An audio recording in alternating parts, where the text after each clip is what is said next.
This is FCTV, fan-controlled television. Programs created and produced for the fans, by the fans of fan-controlled sports and entertainment. As always, power to the fans. And now, it's time for the show! You better believe it is. We are back. We are pre-recorded, but we're here. That's all that matters. Power to the fans. Power to my friend Kenny here. Power to, indeed, friendship. Power to me. Fan-controlled friendship. Here we go. This is being recorded, but I'm assuming that's what Freddie Airmail just said in the private in the chat. Haha, we already beat you to it. How are you gonna beat us to the quick wit when you can't travel through time, my friend? Whoa, yes. So we're back. We've been off a couple of weeks. We've had some issues come up, but now through the magic of we can actually record this in advance because I'm going to be in a car tomorrow during the actual time this is airing. We can pre-record this, which we were just told. So this is pre-recorded. So you get the same great content and none of the interaction with you in the chat. So, hi, I'm Kenny Stevenson. Hi, I'm Alex Enriquez, and I'm having a great time on this pre-record, even though the execs at Fan Controlled said that in order to do it, I had to wear a special sensor internally. That was the only way that they could facilitate the pre-record. So I hope yours isn't too uncomfortable. No, it's not uncomfortable at all. I'm doing great. I'm feeling fantastic. I'm so happy to be back here in the Cape space, baby. We are talking fandom content in which people wear capes, fighting dragons, fighting as a superhero, flying through space, or if you're literally falling from the sky, a la Mary frickin' Poppins. At the end of the current show, we are talking about Ac-O-lyte. Yeah, and that is baby. Ac-O-lyte, sung like Satellite by Dave Matthews. That's what we're talking about today. And if you're here to troll the show, you can go ahead and leave because no time for that. I just checked my watch and we have no time for that at all. You know what? I will say this. I'll go on record. Dave Matthews is the only bad African American. He's from South Africa, folks. Don't think too hard about that one. Before we talk about the Ac-O-lyte, though, I mean, we haven't done this in a minute, so I'm excited just to hear what we're about to hear. We're about to get into the quick pieces of nerd news. This is Quick Hits, and it comes with a stinger that goes like this. Quick Hits. Okay, buddy. I don't know that I was physiologically prepared to have that happen to me on a Thursday. That's a Friday afternoon sound for me. It is a little tough. It is a little tough being like knowing that there's still another day of the week. After hearing that is a little tough. I'm realizing my green shirt is kind of giving me like a green kind of tint. You know what I'm saying? Isn't that a little fun how that's happening? Especially if I put my hand up here, it goes a little greener. If it's affecting your pallor, that's why I choose a golden light. Maybe I should plug my light in. Whatever. We'll deal with it. The big news. Lots of news. Back and better than ever. We're just like as if we never left. Consistency, baby. It's like flawless. The big news not the big news, but one of the things that's being talked about that we haven't had a chance to touch on yet is the movie Blade. And I don't mean the previous versions starring Wesley Snipes, although I did see a meme this morning on Threads it just said the ending that we all wish we had. And it was a picture of one of the final images from the movie Twilight of Robert Pattinson and Kristen Stewart kind of talking to each other, and they're kind of in the background, Blade. That was kind of the best thing. Yeah, absolutely. Kind of amazing. But no, we're talking about the Mahershala Ali Blade, a film that his own attorney says, I've never seen something like this happen before. In which he's been legally under contract for doing this movie, and they still haven't made the movie yet or scrapped the movie because news came out last week that director Jan Demange is no longer directing the movie. He is the second director to leave this movie. This is a movie that has been rewritten by Stacy Osei-Kuffour, wrote the initial script, then rewritten by Michael Starbury, Nick Pizzolatto from True Detective, Michael Green, who wrote on Logan, Eric Pearson, who wrote the Fantastic Four script, is currently working on the new script. This is just, and I don't know what's happening here. This movie, if we're ever going to see Blade, I don't know. There's two things I do know for sure, that Mahershala is probably one of the most satisfying names I've come across to say. And Thank you. Jan de Mange sounds like something that Pauly Shore would have said about like eating a snack. Jan de Mange. He was gonna go Jan de Mange, bro. Buddy. I saw him at the Hollywood Bowl when I was at the Bowl last month for Seth Rogen Smokes the Bowl. He was there. I thought it was for his violin concerto. Yeah, no, not quite. although I would go to the Hollywood Bowl to see that, just to see it. Yeah, I don't know. Like Mahershala Ali was asked for comment and said that this is like, no, it's still happening.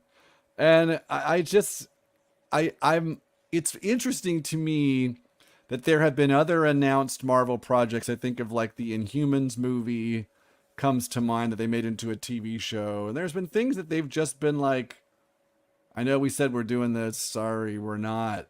That we're still really hanging on to this bad boy. Eric Voss was teasing that maybe this is going to be a Midnight Suns, which, yeah, that sounds good to me. Blade and Moon Knight and Werewolf by Night, and they were saying Man Thing, and just like let them loose on the streets of, I assume, New York. I mean, yeah, let's go.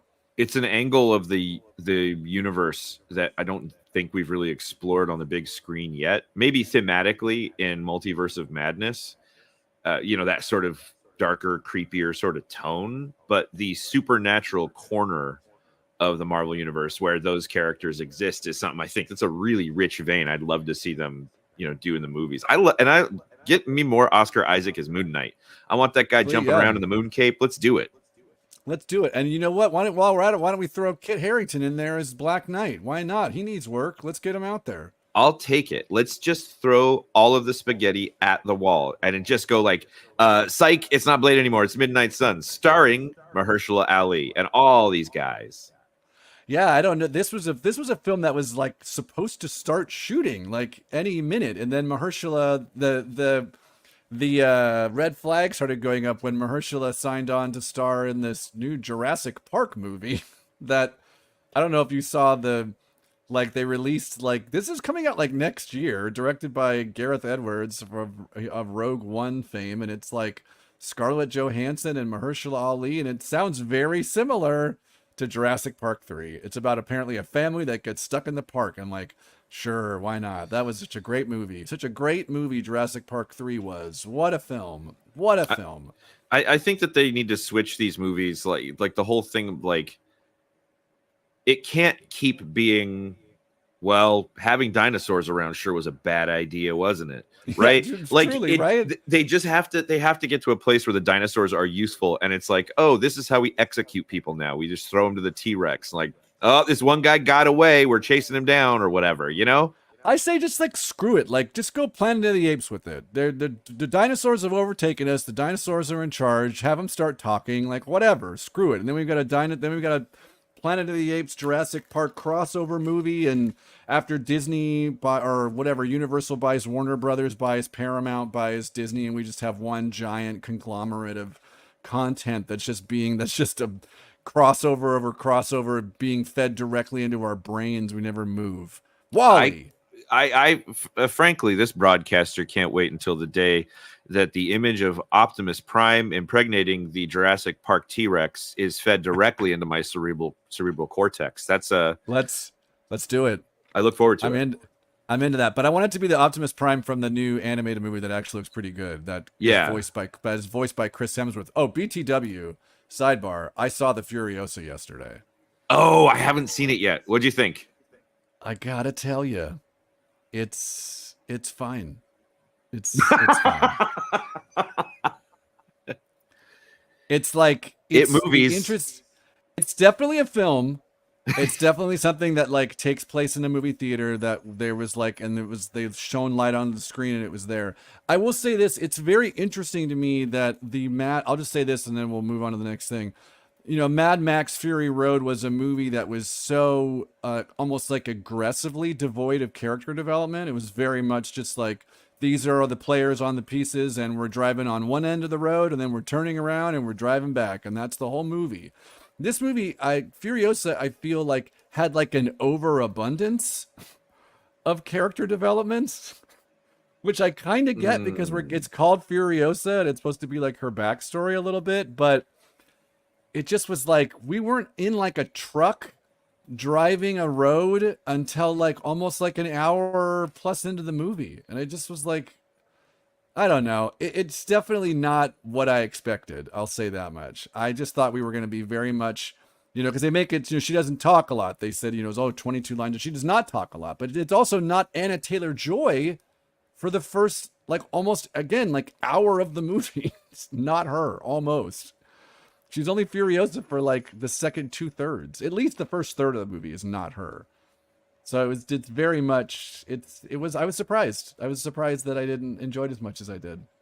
Maybe I'll just stick to Fury Road. Yeah, I'll tell you what, the stuff that you want is great. The action sequences, the writing sequences, the stunt work, all that stuff is fan-freaking-tastic. It's the kind of stuff in between that's just kind of like, I get it. Like, she's not dead. This is a prequel. Like, she's not going to die in this scenario. Yeah, what are the stakes? The people who are not in the sequel or who are not in Mad Max, they're probably not going to make it out of this movie. So that's what so it's not like they're just, it's, at some point she's going to lose her arm and, yada, yada, yada. Anyway. Well, I'll say this. I don't know if I brought it up on the big broadcast before, but there's a very funny TikTok video I saw that was explaining all of the ways in which the Max in Fury Road is not the Mel Gibson character, but is in fact this one kid from beyond Thunderdome who grew up and took on the Max mantle. And he had all of these specific connections. Like, you can see it almost looks purposeful. These connections at the end of like a 5-minute video, he cuts to George Miller going like, no, that's not true. So like trying to posit that Tom Hardy is not actually Mel Gibson's character. He's just taken on the mantle. Yeah. Incredible. There's a guy in this movie who is not named Max, but is dressed up to look exactly like Max. And I don't know what the purpose of that is. Someday we're going to get a big collector's edition book that's like all of the official lore and mythology of Mad Max directly from George Miller's brain. And then he'll pass on. And then, the people who have the book, they'll never question why the leather binding of the book is so weird. And feels like human skin. Yeah. We got to move forward here. Sorry. Yeah, let's go. Other news. This is kind of the big thing that's come out is Marvel supposedly Sean Levy, the director of Deadpool and Wolverine, a movie that is tracking to make $200 million in its opening weekend, which would be the biggest opening, I think, for a Marvel film since like Endgame, I believe. Maybe Spider-Man No Way Home. So this movie's going to make a lot of money. Obviously, Marvel likes what Sean Levy did because we have to assume Deadpool and Wolverine is going to have just an absolute ton of people in it. He has been given Michael Waldron's script for the next Avengers movie. He has not made a decision whether he's going to do it or not, but it sounds like he's number one on their list at the moment. Any thoughts about that? I'm a fan of Michael Waldron's, and I just imagine getting the job. Like, sure, he did Loki, right? But if you're writing the next Avengers movie, that means they've handed you a lot of what's coming, and just being able to sit in the middle of that spider web seems kind of fun. I don't know. That's my takeaway. It must be fun to be Michael Waldron right now. Oh my God. Also, too, supposedly there are going to be up to 60 characters in Avengers 5. Bring it on. Which that just means it's what we've been talking about. Like, you know, you can say things like, oh, we're not going to make Eternals 2, but we need people from that movie to fill out this other movie that we're making. There's a lot of like conjecture, like it doesn't have Kang anymore. It's a new kind of pathway, but I don't know. The idea of Sean Levy, he's really like somebody who has proven himself to kind of work well in this space. I think a lot of his earlier work was more like Ashton Kutchery type, like high concept comedies from the mid-aughts. And now he's done like Stranger Things. He's done a bunch of Ryan Reynolds movies, Free Guy, which is another movie that had a ton of like I had free reign of the IP toolbox. He did a bunch of he's doing Deadpool Wolverine. So I feel like one of these criteria they're looking for with these is that you have to be able to handle multiple big name characters, which is why they turned to the Russo brothers for the last one, because they'd done Civil War. Yeah, so it's like, you know, if you're going to see everybody's in this movie, you got to give them, you know, you can't just have like some of these people just roll up to say 2 lines, although I don't know, with the money they probably will. Who knows? I think it'll happen. Yeah, I think you'll get it'll leak out that somebody was paid $28 billion to play. And that person's name is Robert Downey Jr. Yeah, I was just gonna say to say I am Iron Man and blast everybody, then fly up to heaven. Yeah, he comes down, the sky's open, and he just, oh, I am Iron Man. Snap. Yeah. All right, bye everybody. Bye. Toodles, and then he just flies away. Toot toot. Yeah, the Iron Man steam whistle. Yeah, I feel like this is the kind of stuff that, like, when you leak this stuff into Deadline, it's because you're trying to put pressure on Sean Levy to either say yes or no. That's what I think is like happening here. Like, they're just being like, "Hey, well, the news is already out there, man. So now everyone's going to be asking you whether you're going to be doing it or not. So you can either say yes or you can say no, and that way you can shut up. We can shut it up." But they do need to start making this movie. It seems like so. They're trying to deploy their Levy Ridge. You did it. You know somebody who's trying to get in the MCU who is not in the MCU yet? Besides me? Besides all of us on this podcast? No, John Hamm. John Hamm told the Hollywood Reporter this week that he hold on, what's the blah blah blah blah. Hold on, I'm there. He has active interest in joining the MCU. He says he has continued conversation with the studio to officially join in, and there is one character he refused to play for Arrival. I'm assuming that, that's Green Lantern. He turned down Green Lantern. He said, I've pitched God, I'm all over this article. Thank you. It's not like they were saying, we want you to be Iron Man, but there were a lot of conversations and I'm still in those. I talk to guys that run Marvel and DC and I'm a comic book nerd. So we'll see. Even that part of the industry is changing. He added that he was sought after for DC's Green Lantern while Mad Men was still on the air. That was one I definitely didn't want to do. So he could have been... dude, that would have been Green Lantern as opposed to Ryan awesome. Reynolds. He also too was poised to play Mr. Sinister in the New Mutants, but his scene was never shot. So now he says, quote, I've pitched myself for a couple of parts of the Marvel Universe. I don't want to say what exactly, but it was a part of a comic book that I really liked. I was like, are you guys doing this story? And they were like, yeah, we're actually thinking of that. I go, good, I should be the guy, so maybe it'll work out. Do you have any idea what do you think it is he would be? I'm trying to because I know what I think it is, but I'm trying to think of the Marvel characters who don't wear underwear and have a lot of photos of evidence, giant sleeves that are hiding down there. I'm gonna say 3 words: Victor Von Doom. Okay. I think he has the like. I don't know. I don't know if he is everything that character needs to be, but I feel like character with not the mask on before he gets his face disfigured would work, and I feel vocally he could pull it off. Yeah, but is he doing like Latvarian? Like no. He's John the Rock Ham. No, he's not doing an accent. John By the way, Rock John the Rock Ham. Johnson. John the Rock Ham. That would be fantastic. Do you know, it's hard for me to never, like, he did that sketch when he hosted SNL. Do you ever see it? It's the John Ham. and it's Oh, ham yeah. it's ham that you eat while you're on the John. It's like one of the most perfect things ever written, and so it's so hard for me when you say his name, like John Hamm, like to not think of the John Hamm. John Hamm. They tried to do it again when John Hamm hosted and Michael Bublé was the guest. They tried to do Ham and Bublé's Ham and Bubbly. So it was like champagne with ham in it. But I was like, the John Hamm is absolutely perfect. It's almost as good. The only one that even came close was the Peter Sarsgaard. Yeah. Oh, wait. You know, have you ever been in a show with somebody who like it's an improv show, right? And their version of doing improv is quoting other funny things? No, but that sounds like an absolute nightmare. It's good. You know what? Don't, if you ever have the choice, don't have that happen to you. Anyway. Yeah. When I teach, well, I'll tell you what, when I teach improv to the middle schoolers, that's like a thing they do. They just like, but they don't go to like quotes from movies. They just quote TikTok.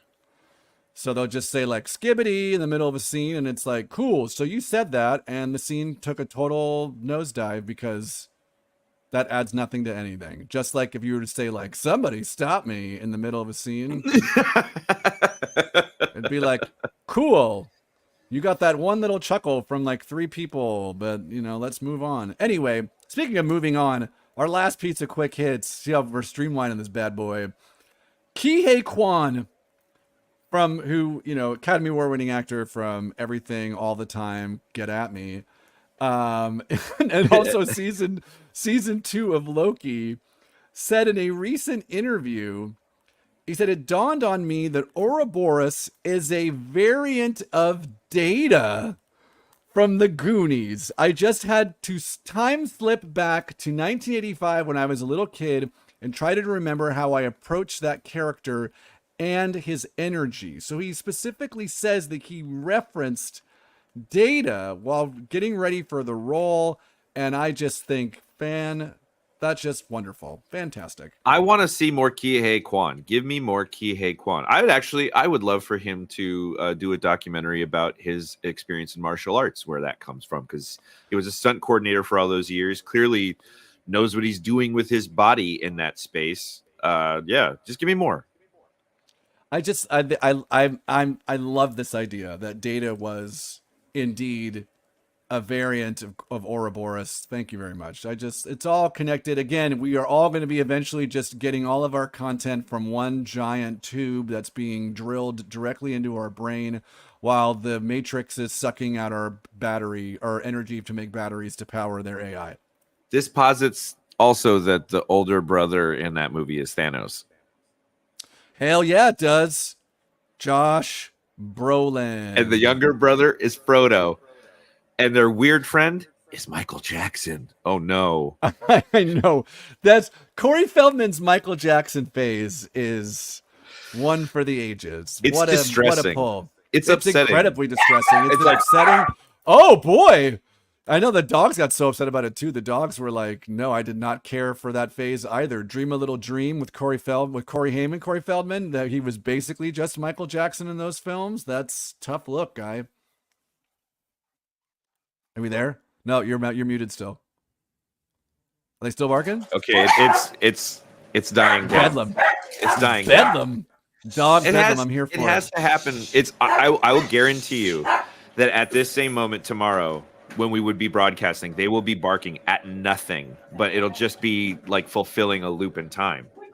I'm here for that loop. You know what else I'm here for? What's that? Our one piece of sports news, because we're on the fan controlled sports entertainment Twitch stream, Twitter, we YouTube. have to pay the sport gods. We have to pay the sports gods, especially because it was just announced this week. Not only is there going to be another fan controlled racing event, fan controlled cricket is going down. Fan controlled sports entertainment is like going to be one of the either partners involved with the under 20 cricket tournament happening here in the States. I mean, good golly, Miss Molly. You've got to. The one thing I know about cricket is that there's wickets, and that the USA beat Pakistan.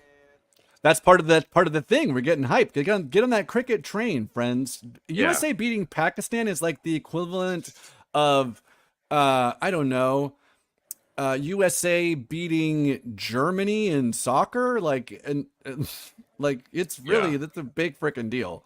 Yeah, like Anywho, the Detroit Tigers winning the World Series 3 times in a row from the Yankees. yeah, or like whatever. Name any dynasty and name team that perennially loses all the time, and then that's what it's like. Yeah, do that. Yeah, Fill it in. Do that in your Your head. Don't favorite make one. we don't have time for this work. We gotta Alex, move, man. I know we gotta move. Take us out to the track, dude. What's happening on the Formula One racing? Well, Formula One Cool Car Go Fast this weekend is in fact the 1,111th 1111 race in Formula One history. It will be at what looks to be a soaked Barcelona. Their quali will be yes, Barcelona. It's raining now. It will be dry for quali and raining again for the race on Sunday. But speaking of drying up, it seems that the prospects of top seats available for Carlos Sainz are also drying up. And as the season progresses, which seat can the spicy Spaniard secure? Only time will tell. Back to you, Kenny. Oh, great. Thank you very much. Only time will tell. I could talk about so many different things, whatever. The Celtics won a championship. I don't want to talk about that because now they have more championships than the Lakers. The first ever UFL championship went to the Birmingham Stallions in a total snooze of a game that was 26-0. But let's talk about for BC Lion, who I'm assuming is in the chat right now. BC Lions had their first home game of the CFL season. They played first on the road. Now they were at home versus the Calgary Stampeders. They got a big win in front of a sold-out house of 55,000 because they had a concert by 50 Cent, before the game, sold the whole place out. 50,000 were able to come and watch the BC Lions defeat the Calgary Stampeders with a bevy of long bombs thrown by Vernon Adams to his just absolute cavalcade of wide receivers that he still has, even with the loss of Dominic Rhymes from last season. That's my sports news.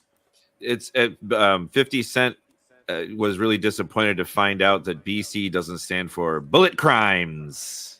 Oh, come on, man. Bullet crimes. I don't know. He's still got lead in him, doesn't he? He's been hit with a few slugs, but he still walks with a limp. That's from one of his songs, so he's all good. Gotta eat the candy shop, Yep, all those things. Is a candy shop by chance our corporate sponsor for the week? I know you're always, grinding and and really hitting the candy shops, trying to get us some underwriting. Who's our corporate underwriter for the show this week? Well, I'm staying close to home once again because Daddy's got to eat, and Daddy don't eat if he don't get his beak wet. That's what Granddaddy said. So our sponsor for this episode is my show, Fringe Tonight Alive. Go, baby. We have 2 more performances left tonight, or not tonight, sorry, Saturday night and the following Friday night. Critics have said, "What is this? Get out of my house. My wife will get you. She takes special classes." And in reality, my band leader, Josh Brown, has actually appeared on late night television over a dozen times. His favorite, David Letterman. But actually, now it's me. So it is a late night. It is a late night style talk show, and it is all about the Hollywood Fringe Festival. And if you find yourself in Hollywood for the next week, find yourself sitting in a seat at my theater, in my house, which is the theater called the Broadwater. You can go to Dr._Alex, Dr._Alex on Instagram or Threads, where you can find that information in the link in my bio to buy tickets. This is great. And I can say I'm somebody who I was in this show on Wednesday night. This is airing on Friday, so I can't say last night. I did this show, and I got to tell you, it's a very fun show. It's a very funny show. It's a wonderful format for my friend here, Alex, to be able to showcase all the things he does well, which is first and foremost, make you smile and make you have a great time. So that's I'll tell you what, after years now of doing this over the line. It was nice to get back to the live fire environment with you and make the actual eye contact out there, feel the hot breath of the audience. Got to chop it up. Get that energy. Let that audience tell you what's working and what's not working, because here we're waiting on your chat, which we're not getting any chat today because this is pre-recorded. So for all we know, this is the funniest thing ever recorded on Twitch. And yeah, honestly, it's like having no chat come through feels sensorially, as a broadcaster, it feels like I've been circumcised all over again. Hey, on that note, let's talk about the Ac-O-lyte. Sorry. Ac-O-lyte. Yes. Oof. I doubt we're going to be an hour-long show since we're 30 minutes in, but that's better for us. You haven't been getting here till like 40 minutes in, so that's pretty good for us. Here we are. We are ready to finally talk about Star Wars: The Ac-O-lyte. We are going to mainly talk about the most recent episode 4. But obviously, by talking about episode 4, we're going to have to talk about other episodes that we've already seen, because we have yet to talk about this show, which we are very excited to talk about. Unbelievable. It's unbelievable. Yeah, well, don't spoil it. You got to let people think that you're one of these trolls who is upset that the guy with the big heads Legends canon is messed up now. Anyway. Well, I was just saying it's unbelievable we haven't gotten to talk about it. That's what I was saying. I wasn't trying to tip my reaction. I know you know the character's name too. I cannot remember his name. Key something, whatever. Key Adimundi, baby. People were losing their minds that, like, why is he still alive? Legends canon. He said he was. I mean, who cares, man? He's still alive because he still is. I had a conversation last night about canon that I'd like to get. Let's recap the episode first. All right, the episode 4, titled Day. It is, let's see, directed by Alex Garcia Lopez, written by Claire Keichel and Cor Adana. This whole series is showrun by Leslie Headland. Thank you very much. Thank you. May and Kamir arrive on Kofar, where the Wookiee Jedi Cal Naka has isolated himself. May's mission from her master is to kill Cal Naka without a weapon. Sol leads a team of Jedi, including Osha, who's not a Jedi, get that right, Wikipedia, Jecki, Yord to Kofar to apprehend May so that they can at least get the identity of who her master is. Accompanying them is the Tynan tracker Basil, all-time character. Arriving on Kofar, the Jedi translate the language of the locals on where Kofar is residing. Cal Naka. Come on, friends. This Wikipedia entry is tough. Using an item that belonged to Cal Naka, Basil leads Sol's group into the forest. At one point, Osha sets off one of the resting Umbroth, which Sol slays. May fakes being in trouble so that she can trap Kamir. During their discussion, May says the mission is impossible, and with the revelation that her sister Osha is alive, she's going to turn herself over to the Jedi. Upon arrival at Cal Naka's, she finds that someone had killed Cal Naka. The team of Jedi arrive shortly after May's discovery of Sol's group and demands that whoever is in Cal Naka's home is to surrender immediately. Just then, a mysterious figure appears behind Osha. When Sol's group sees the figure, Sol demands that it surrenders as it sends Osha flying. As Sol's group starts to attack, the mysterious figure uses a force blast on them, and it activates its red lightsaber when going on the offensive. Alex, what did you think of the episode? Boy, what a way to finish it off, first of all. But hold on a second. That was a real barn burner of an ending. I had a good time. I'm having a good time with this series so far, mostly because it feels like real television. It doesn't feel like a movie that they chopped up. It feels episodic. It feels well thought out and constructed, even though there's obviously ADR make-em-ups and recuts and reshoots and stuff that they're doing. But I'm really having a good time in this new space, this new part of the canon. And frankly, I had a conversation with somebody last night who was like, "Oh, I've heard that like they're changing canon or they're contradicting canon about the Force or something." And I said, "Well, that's always been changing, hasn't it? I mean, if you go from New Hope to Empire, the Force is a mind thing, and then it's like a telepathic thing, and then it becomes a telekinetic thing in the next episode. It's always, and then like we get all the way up to it can heal, it can do all these things. And if you really go back to Legends, the world between worlds, I mean, yeah, it's at worst the show is just okay, and people need to be good with that. They can't get all twisted up. Like, the one thing I can say is, like, the favor that these people are doing us is, like, that kind of stress that all the negativity that they're putting themselves through must do to their bodies has got to be, like, shortening their lifespans. So at least they won't be able to, like, have political influence for the duration. Trimming the fat off the that would be great. Like, it's almost like they're snapping themselves. They're Thanosing themselves. Yeah, it's a big slow Thanos that we all have to wait for. Endure. Yeah. Yeah, I actually am liking this show quite a lot. I think this show is pretty dang great. I think it's really, really great. I think it, with the exception of a couple of episodes of Ahsoka so far, just taking this as its own piece, this is the best overall show we've gotten since Andor. Like, I feel like Ahsoka has some excellent episodes. There's a couple of things in the middle of Ahsoka that were kind of a little wonky. But I mean, Ahsoka is pretty great, but it's also very canon heavy. Like, you have to be very canon reliant, I should say. The thing I find so refreshing about this is it's totally new, and I truly don't understand anybody's arguments about canon. I see people arguing about Legends canon. Legends canon stopped being canon when Disney bought it. Like, if you have a problem with this, then you should have had a problem for the last 10 years, because they've made it very clear that Legends canon. Just because Dave Filoni has brought some stuff in doesn't mean that all of it is. Like, it's silly to me that people, I don't know what the Force can do. Also, this takes place 100 years before anything. So if you don't like how these witches are using the Force, guess what? They're all dead and extinct by the time Phantom Menace starts. Done. Who cares? And especially, it's just so stupid. Especially now when there's so much of it that isn't what they're complaining about, that you just go watch the other thing you do like. Yeah.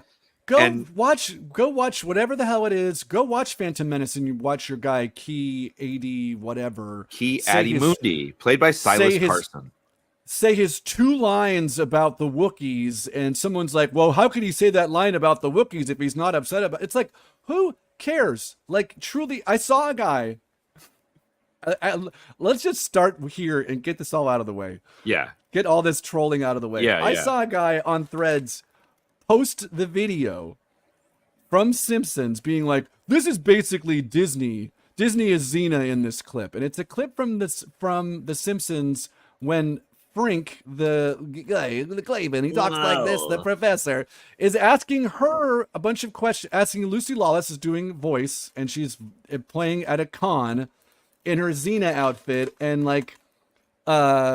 Brink is going in episode 44, in the first shot you were riding what is clearly a this, but then in the next scene it seems like you're riding a totally different animal. Do you care to explain? And she goes, I guess a wizard changed it in between the scenes. And then he asks something else, and she goes wizard, and he's like something else, she's like wizard. And this guy was posing as that's Disney. I'm like, but you understand that you're Frink in this. This scenario, you are positing yourself as the Frink. Come on, man. Do you understand the joke? The joke of this is that the person in this scene is getting so particular about absolute nonsense about a show that they are quote unquote fans of. Just don't watch it. Go and watch over and over again whatever it is that gets you off, man. But clearly watching this show hurts you. So I'm giving you the mental health break and saying, stop watching it, and your life will be so much better. And let those of us who actually are enjoying the content enjoy it, and that's it.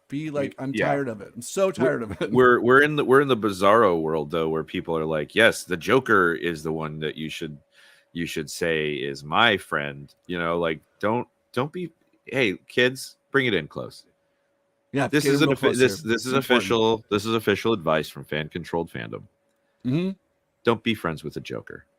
He's not. He's up to no good. He doesn't have your best interests at heart.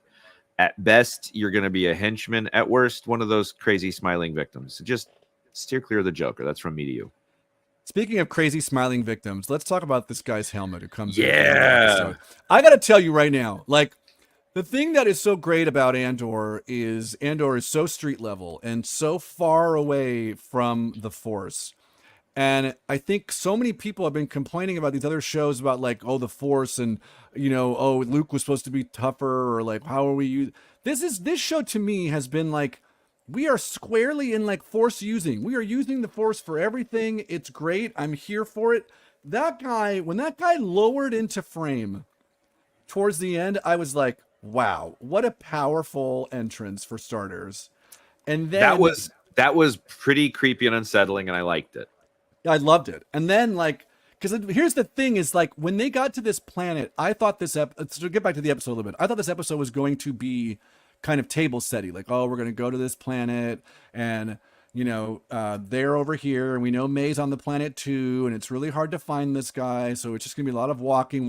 And then I thought maybe at the end there would be some connection. And then maybe we would see, because I know we had seen the trailers, we had seen this like hooded guy, Darth Teeth.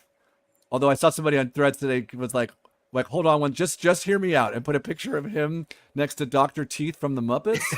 Yeah, absolutely. Like, I'm there. Yeah. So Dr. Teeth, like, Darth I thought Guga. we had seen him in the trailer in the same kind of like area, but I'm like, that's probably the next episode. We're probably not going to get any of that. But then when we did, I was like, wow, powerful stuff. When that little, I mean, just a lot of critiques on the show have been about the filmmaking. I'm just like, what are you talking? Like watching that, because it's not in focus. It's like out of focus in the background, which to me is always a wonderful cinematic technique, because visually you're asking me to focus on something that's in the foreground. And so maybe I might miss what's happening in the background. And it adds that extra tension because not only am I not seeing it, but nobody else is you're implying that none of the characters are seeing it too. Right. And then you have that extra edge of knowledge or whatever. Yeah. And then when he pops up that little red sword like a giant boner right in front of her, awesome. Great stuff. I really, really was a big fan of how that all wrapped up. That was very, very cool. I like the mystery that they've developed too around, like, is Dr. Teeth the guy from The Good Place? I think at 100,000% is, but yeah. I didn't like seeing a big lightsaber gash in the middle of a Wookiee's chest. We'll talk about that in a second, but go ahead. No, I also, you know what? Back to the point about like the Force, right? And what they can do with it and what it is. Think about everything you saw anybody do with the Force in the original trilogy, and then think of the new stuff they did in the prequels. Running fast. What else? Midichlorians. And the ability to use a lightsaber like a steroid ninja. Like that all nobody batted an eye when that stuff happened. But now because it was Disney, Disney also did it with girls. And yeah, there's girls and there's not a single white person in a prominent role in this movie with the exception of the white man, I should say. There isn't a white man in a prominent role in this show except the guy in the Wookiee suit. Except the giant mass of people on the other side of the screen watching it, because let's face it, that's still the majority of that's the people who get the viewership. most butthurt. I didn't even notice that until I saw some butthurt dude mentioning it on Threads, and I was like, oh, you know what? You're right.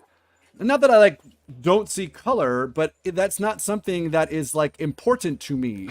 Right. If I want to see myself on screen, I can go watch all the other Star Wars content and have no problem seeing myself on screen.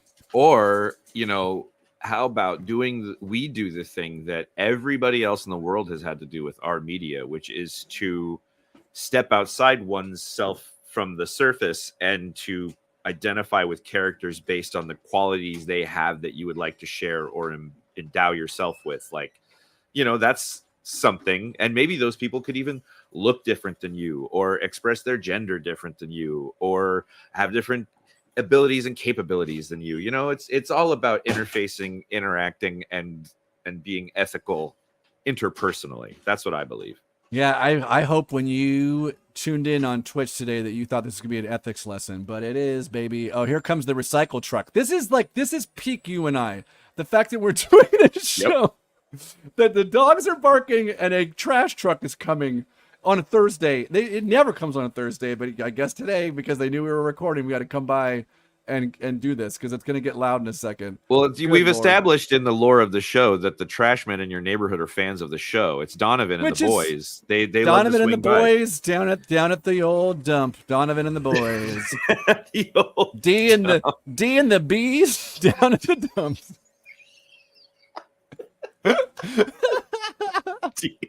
I don't know why D and the B's got me. You gotta do yourself a favor. You gotta find yourself gonna go on Instagram or TikTok and find this video about a guy who uses AI to write a country song. Incredible. Okay. Incredible stuff. It absolutely incredible. Like unbelievable stuff. You'll know why I'm talking about when you're thinking about D's and B's when you see the video. I cannot wait. Let's talk about the Wookiee. This I was a little bit bummed. If I had a critique about this episode, it's that we didn't get to see the damn Wookiee. I want to see a Wookiee Jedi in live action. We've seen some Wookiee Jedi action in Clone Wars. We've read about it in Light of the Jedi and the High Republic. We were in the High Republic time. I want to see that Jedi Wookiee cook, baby, but we didn't get a chance to see it. We saw him get to him once. He used the Force to draw someone's weapons, but I want to see that. I want to see that bad boy in a lightsaber duel. Come on. Yeah, I think it's got to be something about how maybe impractical it is to stunt choreave something. But that's basically what they said. Tall. That's basically what they said. They said in an interview, they were like, they could have done something, but it would have to be done with digital effects, and they just didn't think it looked good. And I was like, look at that. Look at where we are in Disney Plus, in Disney now. For a year ago, we pushed out She-Hulk with some unfinished, and even Ant-Man and Quantumania with some unfinished effects because we were holding to that deadline. Whereas Star Wars Ac-O-lyte was like, you know what? Doesn't work. Let's not do it. Yep. I think when it comes to Industrial Light and Magic and the work that they do specifically on Star Wars, they have, I think, a lot of sway. I think they are trying to keep that pristine for Star Wars because that is one of the hallmarks. Is that sort of there are some moments in the prequels that special effects wise, I would think they would have had no problem digitally animating a flying, flipping Wookiee. They would have had no problem. I mean, I could just think of things off the top of most of Attack of the Clones. I mean, I think part of the point of that little scene they had with him where he uses the Force to pull somebody's gun away is that he then breaks it in his hands because he's also that guy. So you could have a Wookiee fighter who, because they're not facing a whole ton of people with other lightsabers in that time, he could just be a big physical fighter, use the lightsaber to bat away laser blasts and just literally punch people's heads off. I know. That's what I want to see. I want to see Karlak in a octagon with Black Chrysanthemum. Or just straight up Chewie. We know these guys live longer. Chewbacca is in theory alive right now because he's 100-something years old when Han Solo meets him. So and Chewbacca's bip bopping around Kashyyyk right now. Let's go. Why do I get the distinct impression that between those three characters, Chewbacca, if it was a three-way fight, he'd be like, see you guys later. He's the egghead of the bunch, Yeah. Oh, no, totally. It's when Black Chrysanthemum is Black Chrysanthemum's the instigator. Let's just call him Chrysanthemum. It seems racist to call him Black Chrysanthemum, but that's what his character name is. But anyway, Chrysanthemum's the instigator. Chrysanthemum's no, you know what? Karlak is probably the instigator because he's I'm a Jedi. Kalnaka, thank you. Kalnaka's probably oh, you guys can't just move that rock with your mind? Oh, sorry. And then Chrysanthemum's I'm pretty tired of that. Pretty tired of that attitude, okay? And then Chewie's can we just chill out? And then all of a sudden they start fighting and Chewie's does the Homer Simpson meme back into the bush. Yeah. I mean, go ahead. You go. No, you go ahead. You go. No. I was just gonna say it was a little bit of a bummer that we didn't get to see him fight because I was oh man, I know that's where we were going. But then he was I read that article afterwards, and I was okay. I put some other things in the notes here, which we haven't touched on, but there's a lot of great stuff to talk about this. How are you liking the series as a whole? We haven't really touched on that. I know you said I'm really liking this, but in terms of, are there other points from the other episodes that really stick out to you as like really cool or mentionable as we keep building out now that we are going to be moving forward with this show weekly? Our engagement, how is your, like, is there any kind of moment sticking out from you that you've seen so far? I was really thrilled to see Ki-Adi-Mundi. I know that there's some, like, some concerning lore implications, I guess, because he's literally the character that says the Sith have been extinct for millennia. And this means he would have seen them like 100 years before that. But though we haven't seen it all yet, they have to know that they can close that loop. Do we know that he for sure is that character? They reference him by name? He's credited as Ki-Adi-Mundi in the credits. Okay, so there you go. Yeah, who's to say he's not there? Who's to say that we're never going to leave Kofar and this whole loop's going to be closed while or we're that there? they figure out that they're not actually Sith or whatever. But I really like Soul. I really can. Every time I watch that dude on screen, I'd love to talk about that now. Yeah. His magnetism as an on-screen performer, I just marvel at the idea that he doesn't know English, really have a command of the language as he's saying these lines. Incredible stuff. I know you didn't watch the Squid Game because that's scary, but yeah, he's excellent on that show. He's an excellent performer. But yeah, I was like genuinely like, because I saw when he was doing press for the show, it was through an interpreter. And he didn't. And then if you read articles, he did not have a lot of time before he was cast, before he was on the show. And so you have to figure that some of these lines are being kind of fed to him phonetically. But as an actor, as a performer, to not really have a full grasp on the words in terms of pronunciation, but to know the intent behind them and to be able to communicate that intention, that emotion, really, really incredible stuff. I find his performance to be wonderful, and the choices he makes, which I think is a great choice. I think a lot of times when people who English is not their first language, and for him probably not even his second language, like it's hard. They get, you watch like any movies, sometimes even like a Jackie Chan movie, and he's been somebody who's been making American films for years and years and years. He still struggles at times with words. The choice that he made as an actor, which works as a Jedi Knight, a Jedi Master, to just speak very deliberately and make your words matter. And so I think as a choice, as a performer, but also as somebody to excel in the role, it's so great. I think the performances in this show are really, really good. I love the actor playing Osha and May. Those are two really distinct, different characters with different feels. Like even in the first episode, when the full opening fight with Carrie-Anne Moss, wow, like just basically Trinity. Like when she did the thing where she turned to the side and started doing the stuff with her hands that like Neo did, I was like, that was intentional, right? Like that's a real and cool. Yeah, and cool as hell. But like that character, and then transition with the person when we saw Osha waking up on the ship that she was on, it felt like a different person. Like when you knew immediately that that's not the same person. There's no confusing that at all. Yeah, and that's not something done via like title card or anything. That is all performance, and that to me I think is just, the performances are great. If I had to call out one performance, the guy with the hair who's also from Russian Doll, the other Leslie Headland, what's his name? Tord. He's a bit much at times. He can be. I think he's supposed to be, but yeah, I get that. But yeah, Manny Jacinto, we've mentioned, the guy from The Good, Manny Jacinto doing work. What a wonderful performer he is. I definitely think he is the guy under the mask. It's a little too coincidental. He's like walking around this planet with like a huge backpack on that I'm assuming has his helmet in it. So and probably some snacks. Well, of course. You don't go backpacking without snacks. No, a little trail mix, a little gorp. Some gorp for the trail, some gorp for the dorks.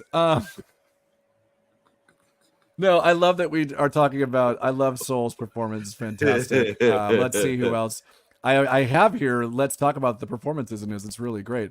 Let's see. Oh, this is something I want to bring out. So it seemed like in this episode too, like, and even in the Wikipedia entrance, they said that like Soul brought Jedi with him, Osha. I feel like Osha's coming back to the Jedi. I feel like that's happening by like next episode. It seems like. Yeah, I agree with you, and it'll be a point of contention, and it'll. How could you come back to the Force? How could you do that? She lived for a long time. There's no way that's possible. Everybody says, "Shut up, Yord." I really am enjoying this series quite a bit. I like where they're at. I will say one disappointment I wanted to register. Sure. I really wish Vernestra Rowe had a more prominent and seemingly altruistic role in the series, because that's a character that I first encountered through the books, who was a plucky youngster. She's the youngest ever full Jedi Master or Jedi Knight or something. And she's really cool and really smart and not sort of conniving or whatever. And so to see her she seems very calculated. She seems very much like a Phantom Menace type of Jedi Council that's under the thrones of Palpatine.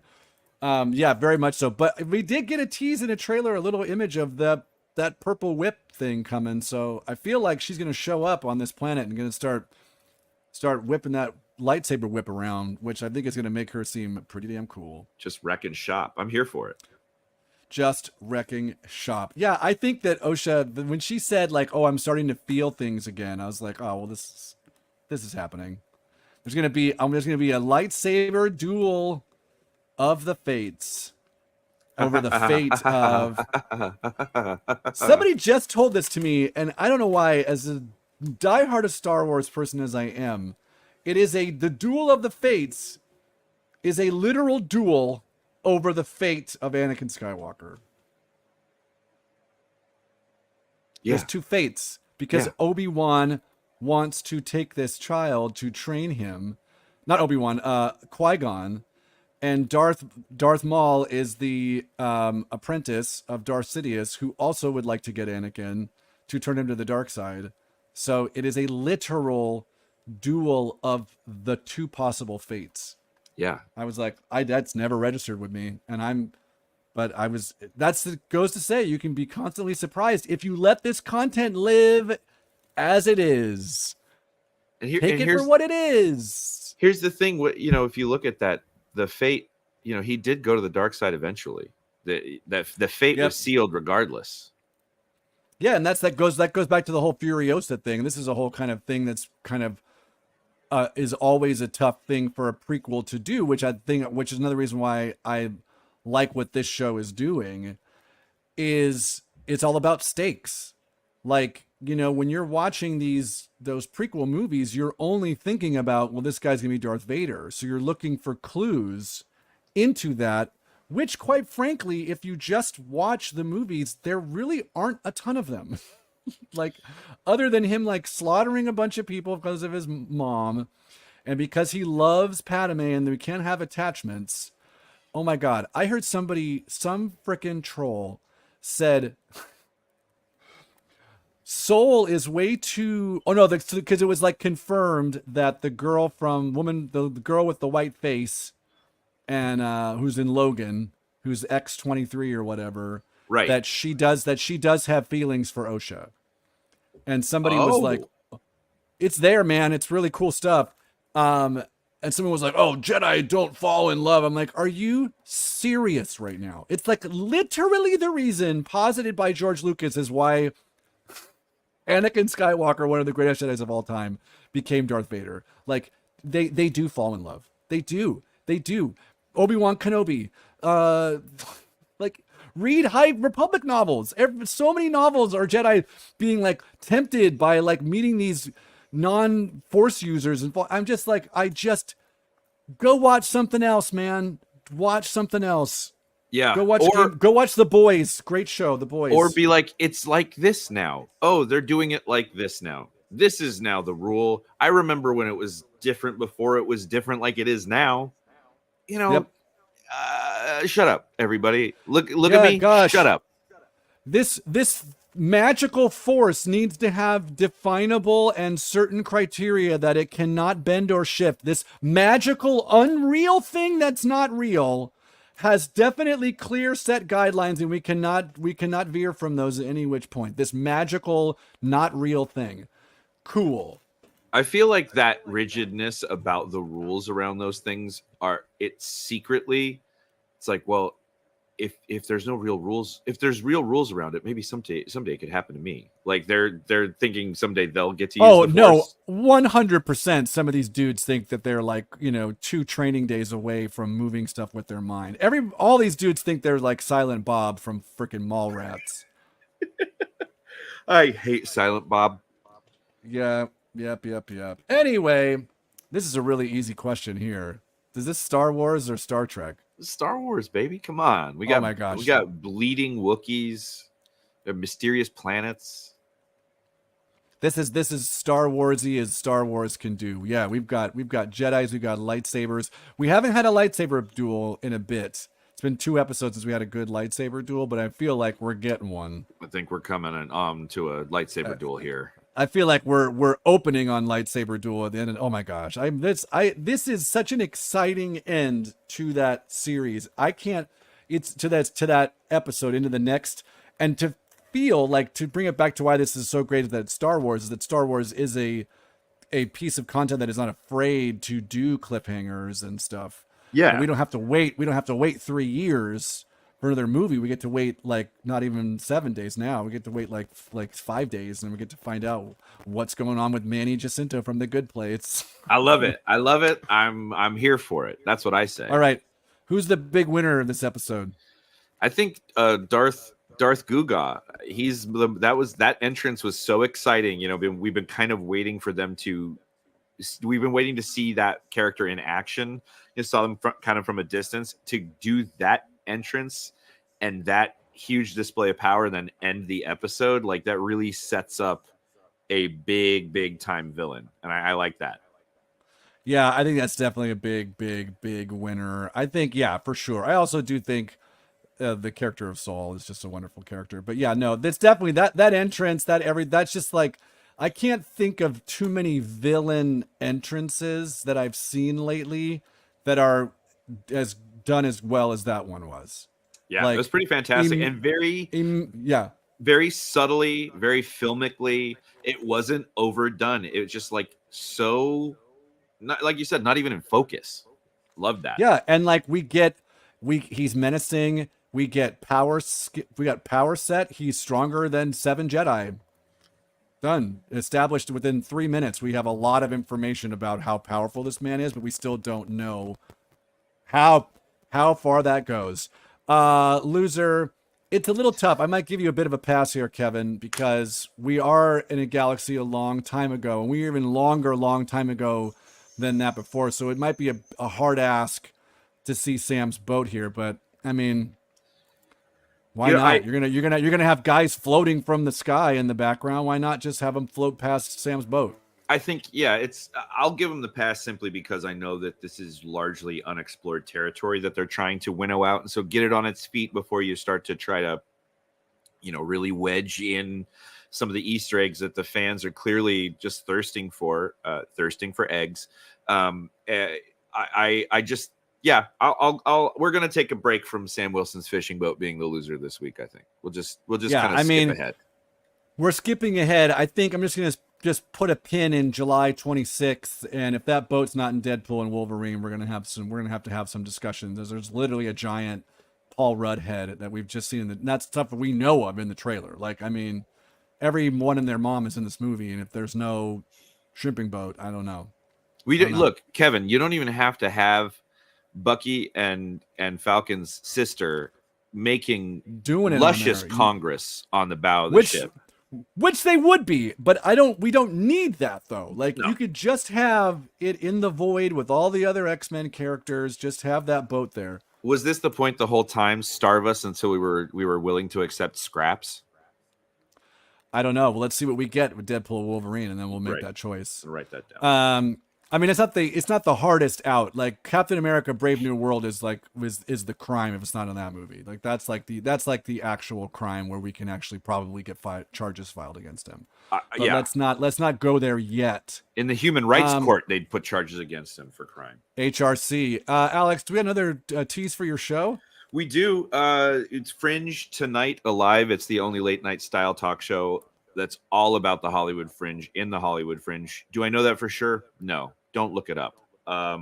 They're again, one audience member called it one of the shows they've seen, and the show is panic-inducing and also the greatest achievement in my life. I'd love to see you there. We have 2 more shows. We have Saturday night and the following Friday. This Saturday at 9 p.m. Next Friday at 10:30 p.m. And that's the final show of the run. Tickets are $15. We're in the Broadwater Theater on the corner of Lillian and Santa Monica. There's a great bar called The Plunge. Hope to see you there. Was that last quote from you? That is panic-inducing? Yes, that last quote was from me. I figured as much. Do you know what time it is now, though? Oh, I'm pumped.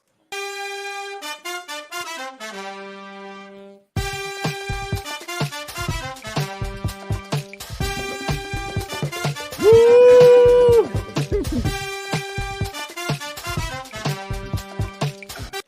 I was Just doing know that- something. Just know that was not live. Like, we were doing that while recording to nobody, but that's how much we commit to this show. Gosh darn it. That's amazing stuff. The show, Fooey the show. That's how much I love the song. Fooey the show, indeed. All right, Alex, are you ready?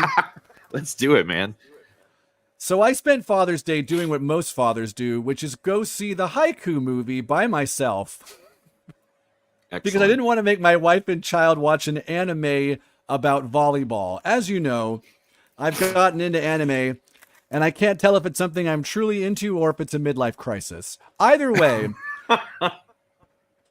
we're going to play the game Animazing. This will be played like the game that you played in your show on Wednesday with the journalist. And it's also a repeat of the concept behind the game we played a few months back, where I mentioned anime titles, how anime titles can often get lost in translation. So I'm going to name 3 titles of anime shows, and you have to tell me which one is fake. Got it? Got it. Again, Japanese, when translated into English, because the English language is clunky as all get down, can create some interesting titles of shows. That's the disclaimer. You ready for the first one? Hit me. Number 1. First show. I was reincarnated as the 7th prince so I can take my time perfecting my magical abilities. Or is it chillin' in another world with level 2 super cheat powers? Or the beast with 2 backs is not really a beast, but boy, does it have a back. Oh, no. Is it C? Is that the fake? Yeah, it is the last one. Yes, that is okay, the okay, last one. okay. Phew. Okay. All right, number 2. As a reincarnated aristocrat, I'll use my appraisal skill to rise in the world. Or is it dead demons, D destruction? Or, here comes the beast again, but just one this time. And man, that back. It's not 2 of them, but it looks better going away than coming towards you, if you can get my drift. Wink, wink. Say that last one is the fake. It is. You're right.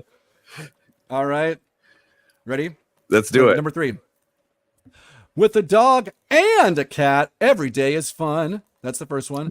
Or is it, you get what I'm saying when I say the beast with 2 backs, right? Well, this is not that. This show just happens to be about 2 beasts that are in love, but when they make love, it's a totally different way than humans do. And frankly, the beasts think it's weird that the phrase beast with 2 backs even exists. Don't pull us into your puritanical beliefs about sex. Or is it the show, is it wrong to try to pick up girls in a dungeon?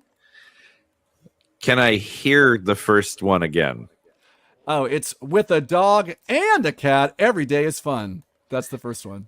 Okay, I'm going to say the second one is the fake. It is the second one is the fake. Okay, It's the second one. Okay. All right, number This is 4. the toughest game I've ever played.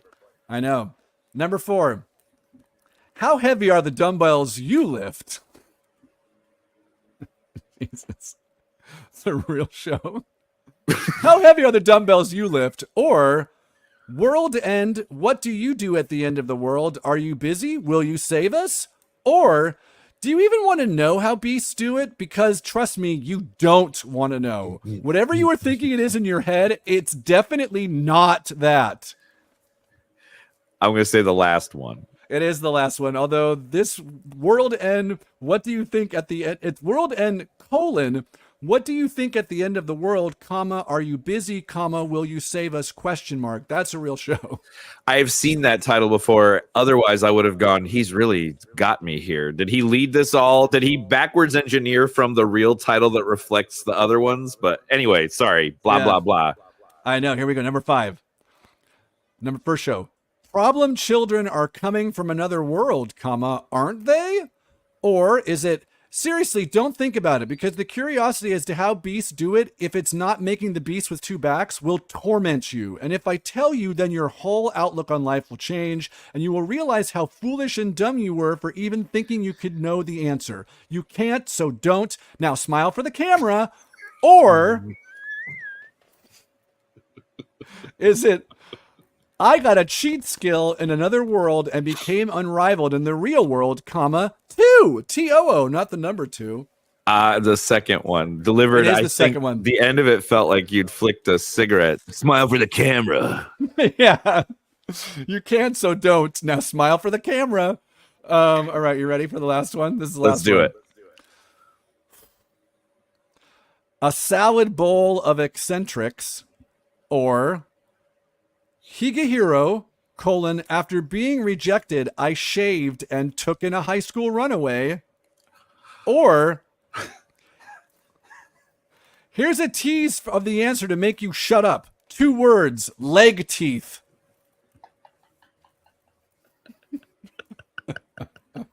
I want the high school runaway one to be fake, but I think but it's leg, real. I think leg teeth is the fake one. Leg teeth is the fake one. You don't want to know about beats when they do it. You don't want to know about it, but just know that it involves leg teeth. But way to come up with a premise even more disturbing on the final blow there. That's incredible. Yeah. Higehiro, after being rejected, I shaved and took in a high school runaway is a real show you can watch on Crunchyroll. This is the point. This is the point of the show. This is our Hoopla recommendations. This is where you go to Hoopla, you put in your library card, you can check out all kinds of comics, like a lot of the stuff that we were talking about in the show, a lot of High Republic comics you can get on Hoopla. Alex, do you have a recommendation for the folks? Well, download Hoopla, but I'm actually going to recommend something to the folks and you, Kenny. The new Star Wars game, the mobile game, Star Wars Hunters. Ooh, it's 4-on-4. It's 4-on-4, like multiplayer shooter, whatever, third person. You can play on mobile and Switch. So I've been playing on Switch. So if you download, I think we can play together. I'm gonna do that. I'm gonna download right after get on this. I might just start doing it right now. What's it called? Star Wars what? Star Wars Hunters, Bounty Hunters. I'm gonna do that. Let me get to my. I'll make sure I should probably do the rest of the show first instead of people watching me download an app. I'm also gonna say download Hoopla and then recommend something you can't find on Hoopla because they need to add this to Hoopla. You can get this on Libby. This is an anime that I just started watching called Blue Lock. There is going to be, you can get the manga on Libby, but they need to add this to Hoopla. But you can watch this on Crunchyroll. There's going to be a movie coming to theaters at the end of this month, actually. And Blue Lock is also a sports anime like Haikyuu, but it's unlike a normal, most sports animes and mangas are very much like, this is the sport. A portion of what you are watching is going to describe to you how to play this sport and strategies involved when playing this sport, such as volleyball or soccer.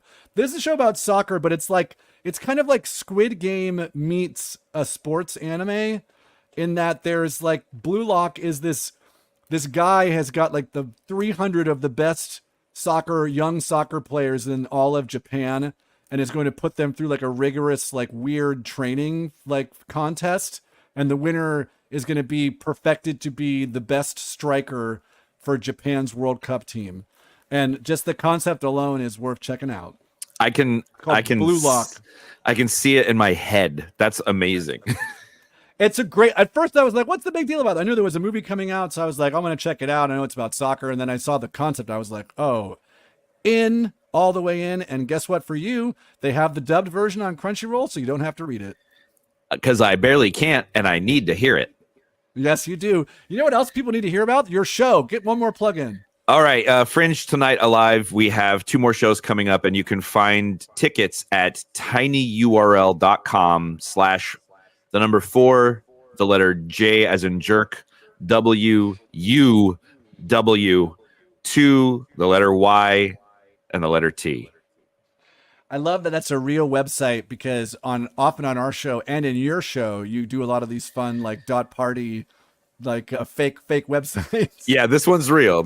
I would have come up with something actually funny if it was the fake one, not just numbers. Do you reuse the commercials? I don't want to like talk about them if they're going to be in the upcoming show.